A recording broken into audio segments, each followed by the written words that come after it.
હિંમતનગરમાં દૂધના ભાવ મુદ્દે પશુપાલકોએ સાબર ડેરી સામે ઉગ્ર આંદોલન કર્યું. પોલીસના બેરિકેડ તોડીને પશુપાલકો સાબર ડેરીમાં ઘૂસી ગયા. પથ્થરમારો કર્યો. એમાં કેટલાક લોકોના માથા પણ ફૂટ્યા છે. પશુપાલકો અને પોલીસ વચ્ચે ઉગ્ર ઘર્ષણ થયું. પશુપાલકોએ અમદાવાદ ઉદયપુર નેશનલ હાઈવે ચક્કાજામ કર્યો હતો. પરિસ્થિતિ એટલી વણસી કે પોલીસને 70 જેટલા ટીયર ગેસના સેલ છોડવા પડ્યા.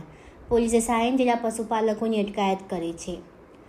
સાબર ડેરી દ્વારા દર વર્ષે જૂન જુલાઈમાં ચૂકવવામાં આવતો ભાવફેર આ વર્ષે વિલંબિત થયો, જેના કારણે પશુપાલકોમાં નારાજગી વ્યાપી.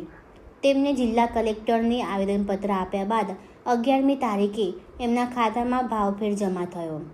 વર્ષ દરમિયાન ડેરી દ્વારા ₹850 પ્રતિ કિલો ફેટે દૂધના ભાવ ચૂકવાયો હતો. વાર્ષિક હિસાબે ₹960નો સરેરાશ ભાવ નક્કી થતાં પશુપાલકોને ₹110 પ્રતિ કિલો ફેટે ભાવફેર મળ્યો.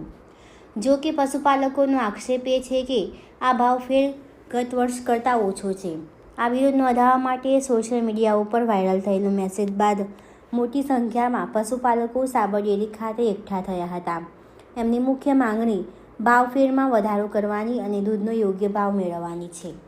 આજે સવારથી સાબરકાંઠા અને અરવલ્લી જિલ્લાના સેંકડો પશુપાલકો દૂધના ભાવમાં વધારો કરવાની માંગ સાથે હિંમતનગર સ્થિત સાબર ડેરી પાસે એકઠા થયા હતા. તેમનો વિરોધ શરૂઆતમાં શાંતિપૂર્ણ હતો, પરંતુ પોલીસે એમને રોકવાનો પ્રયાસ કરતા જે પરિસ્થિતિ વણસી હતી.